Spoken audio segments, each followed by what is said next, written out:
Amalia madre ingería pastillas de anís con lavanda o alucema para que su orín oliera a sus flores predilectas.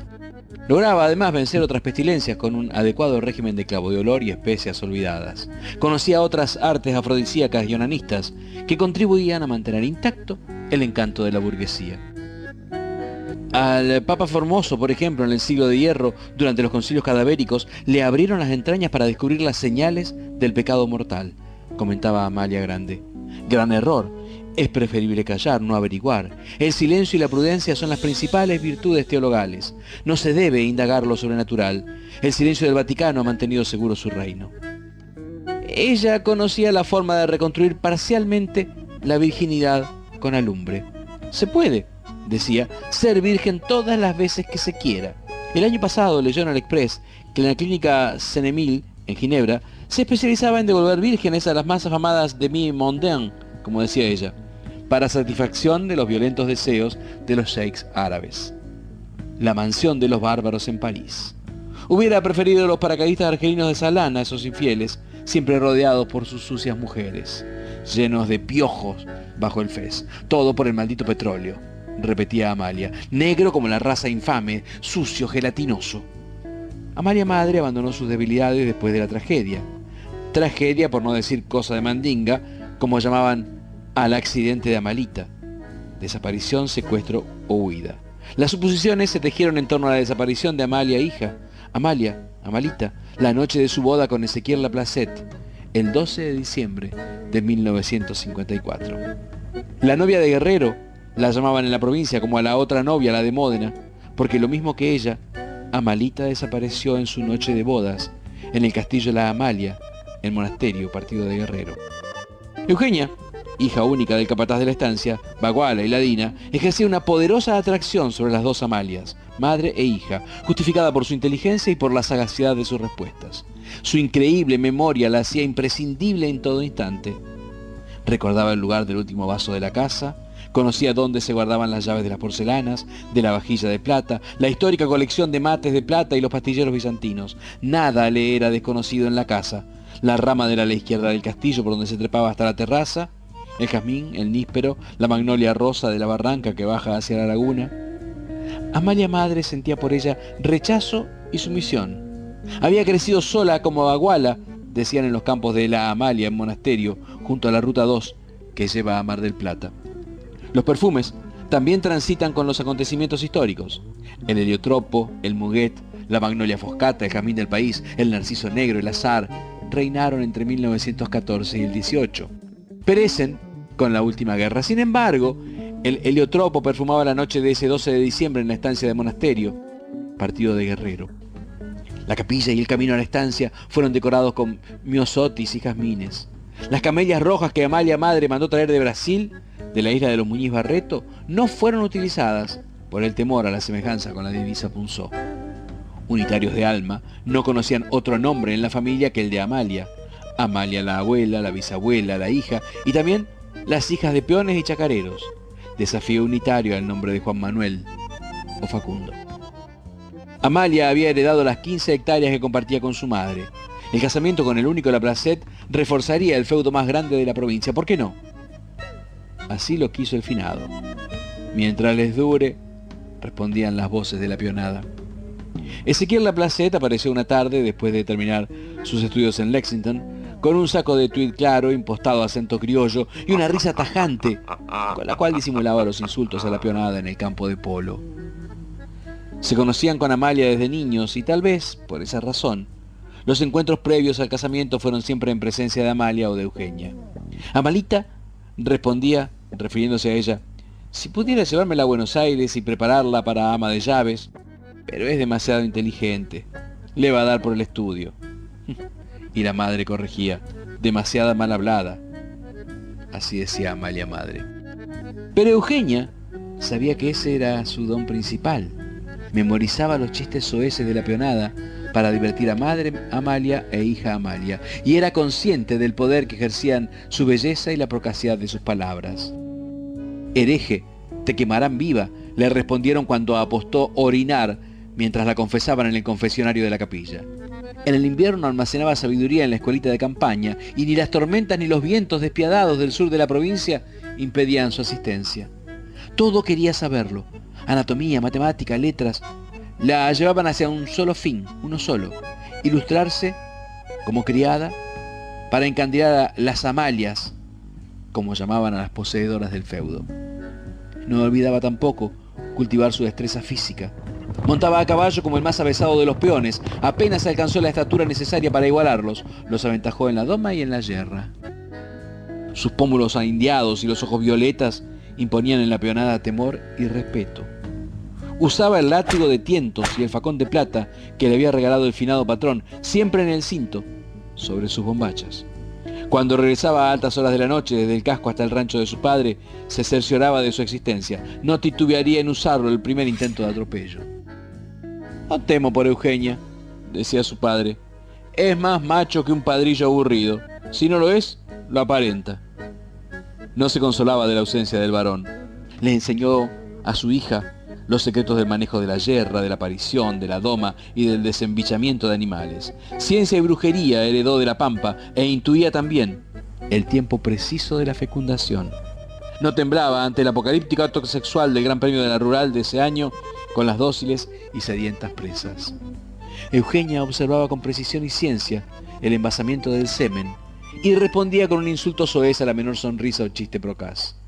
La peonada, a Eugenia, la respetaba y la temía, pero a Eugenia solo le importaba una cosa: las Amalias, la tierra y sus dueños.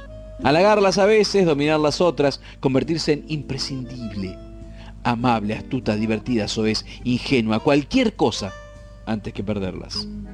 Sabía que eran su única posibilidad, su único camino para el triunfo de sus deseos oscuros, imprecisables. Eugenia ayudó a vestir a Amalita el día de su boda, ese 12 de diciembre de 1954. Mensajera de suspiros, corre a campo traviesa hacia el casco de los Laplacet, mientras Ezequiel, ayudado por sus amigos, ensaya el yaqué encima de los calzoncillos. «Pasá, Eugenia», invitó ante los golpes a su puerta. Ella entrega la misiva y se ruboriza. No se atrevió a levantar los ojos. Mientras leía la carta frente al espejo de la poltrona de terciopelo, apartándose de sus amigos, la sentó en sus rodillas. Eugenia se vio reflejada en el cristal, mientras Ezequiel acariciaba sus cabellos oscuros, casi azules, y leía la carta de Amalia. Se curvaron sus cejas, estrujó la carta, la rompió en 1000 pedazos, la quemó con el fuego de su cigarrillo. Eugenia alcanzó a leer: «Su piel es igual a la mía», pero la tercera persona se distorsionó en la segunda posesiva. Ezequiel volvió a acariciarla. Eugenia sintió que su corazón había dejado de latir. Para siempre invocó el conjuro, el definitivo y el último juramento: amar a ese hombre cuya mano se deslizaba una y otra vez por los cabellos que le caían en la espalda, abriendo un camino erótico que no la abandonaría jamás.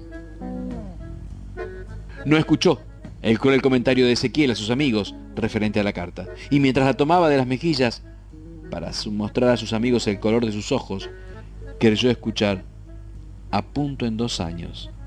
Nunca he visto un color de ojos más violeta. Si sos guacha, chinita, vaya a saber qué balcones escalvó tu padre». Eugenia trató de esgrimir su facón de plata. «Cuidado, no pesa lo reglamentario», interrumpió un amigo. Ella había escuchado decir a la peonada: «Menos de 35 kilos, cadena perpetua». Pero la carcajada le impidió escuchar la respuesta de Ezequiel. De regreso al casco de la Amalia, sintió el efecto de su conjuro diabólico: una tormenta de Santa Bárbara que arrase los campos, desborde las aguas de la laguna, borre las cosechas, que desaparezcan los techos del castillo, el gorgojo reviente el trigo y todos los males satánicos de la tierra impidan la boda. Sin embargo, todo sucedió como se había previsto. Los coches que venían de Buenos Aires y de todos los rincones de la provincia clausuraron la Ruta 2. El aire tibio olía a heliótropo como quería Amalia, y los invitados invadieron los últimos rincones del castillo y el parque. Amalia, hija, se colocó la corona de perlas. «El ramo de azares te lo guardaré para tu boda», dijo a Eugenia. «Después, cuando me haya ido, no dejes de acompañar a mamá. La diviertes mucho. No olvides que sos insomne como ella». Después vino el mayor de los hermanos de su difunto padre y se la llevó escaleras abajo, atravesaron el jardín y entraron en la capilla. Eugenia Siguió el cortejo escondida entre las faldas de seda, encaje y tules de las invitadas. Nadie reparó en ella. No levantó los ojos hacia Ezequiel y cuando él pasó a su lado, del brazo de la novia, le acarició de nuevo los cabellos. «No me la llevo lejos, no te preocupes, apenas unas leguas, seremos vecinos». Le hubiera enterrado su facón de haberlo llevado con ella esa noche, en lugar del maldito cinto de Tarlatán. Ese solo sentido de posesión hacia Amalita, «no me la llevo lejos», la hizo desaparecer junto a la peonada, que comenzaba a emborracharse y a bailar, junto al aras que olía pestilente en esa cálida noche de diciembre. Decidió entonces alejarse hacia el bosque de eucaliptus que bordeaba la laguna Monasterio, segura de que los invitados no llegarían hasta ahí. Recogió un gato negro, lo envolvió en una servilleta de hilo en encaje y se encaminó hacia el bosque de eucaliptus, acompañada por el ritmo de la orquesta de Eduardo Armani, que en el ala oeste ahora ensayaba La vida color de rosa. Al llegar a la laguna, se acomodó para descansar en una mata de hojas secas, residuos del otoño. Prefirió la mata de hojas a los bancos pompeyanos, reliquia de la estancia, que bordeaban las aguas. 28. Los había contado. Traídos de Cataña por el finado patrón, huecos de piedra volcánica con tapa de alabastro, semejantes a catafalcos romanos, labrados con figuras en relieve, serpientes con lenguas partidas en dos, sirenas mutiladas, guerreros sin espada. El crujir de las hojas denunció unos pasos ligeros. Eugenia, inmovilizada por el miedo, ahogó un grito ante la visión de tules y encajes blancos que levantaban la tapa de un banco con un grifo y desaparecían en su interior.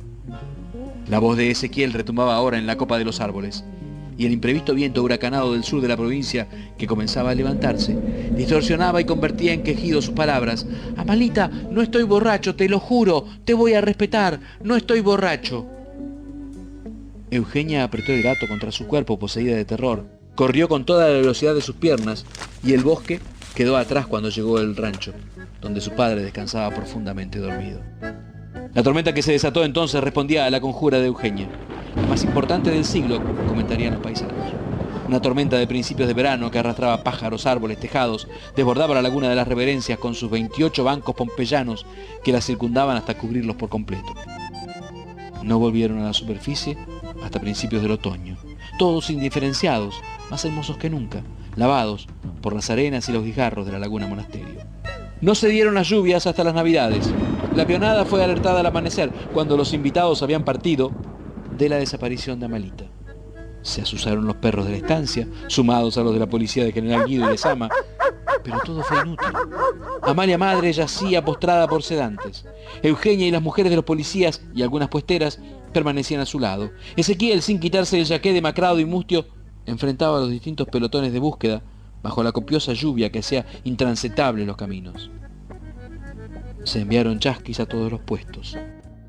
Al final de la tarde, cuando llegaron los periodistas de Buenos Aires, también un helicóptero de la Policía Federal, se decidió rastrear la laguna. Los días siguientes fueron de un ir y venir constante de policías y personal de investigaciones privado.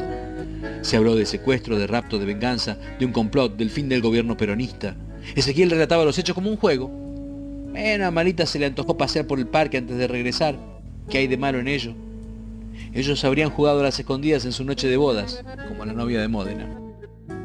Después de varios días de búsqueda infructuosa, la policía abandonó el castillo.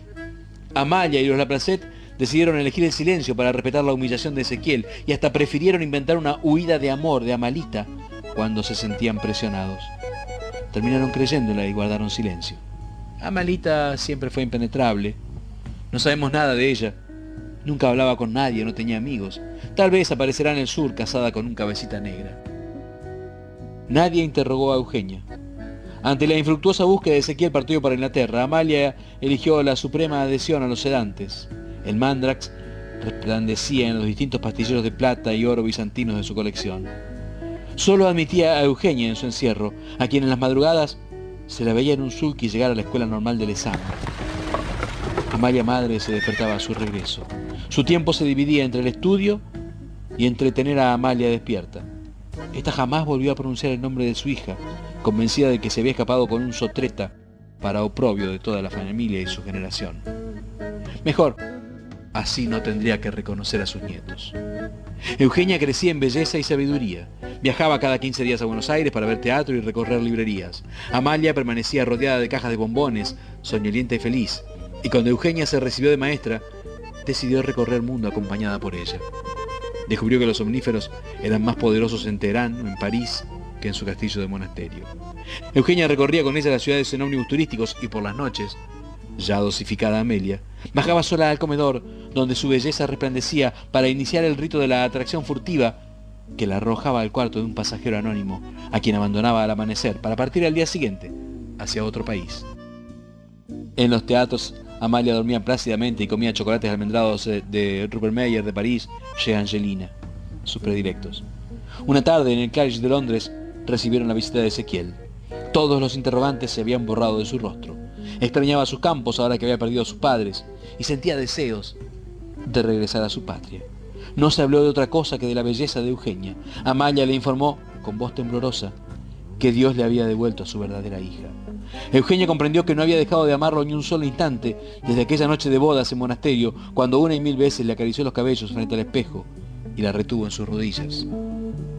Cuando se despidieron en Dover, sabía que Ezequiel regresaría en su búsqueda. La boda se realizó en Buenos Aires y solo asistieron Amalia, un hermano de Ezequiel y algunos sobrinos. Esa misma noche partieron para Mar del Plata.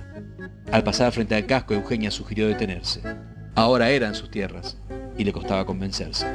Tomados de la mano recorrieron el feudo y cuando llegaron a la laguna pidió a Ezequiel que la besara junto a cada uno de los bancos de mármol y alabastro.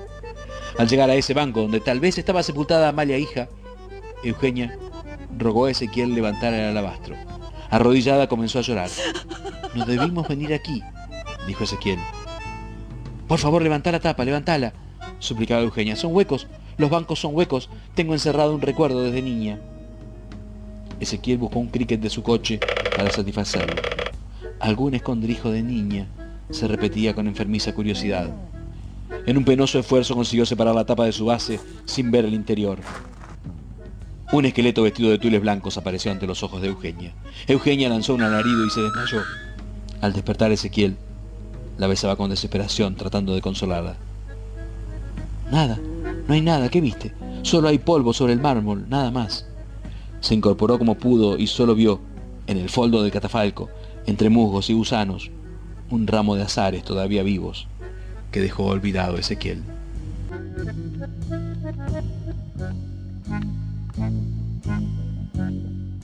Beatriz Guido, Piedra Libre.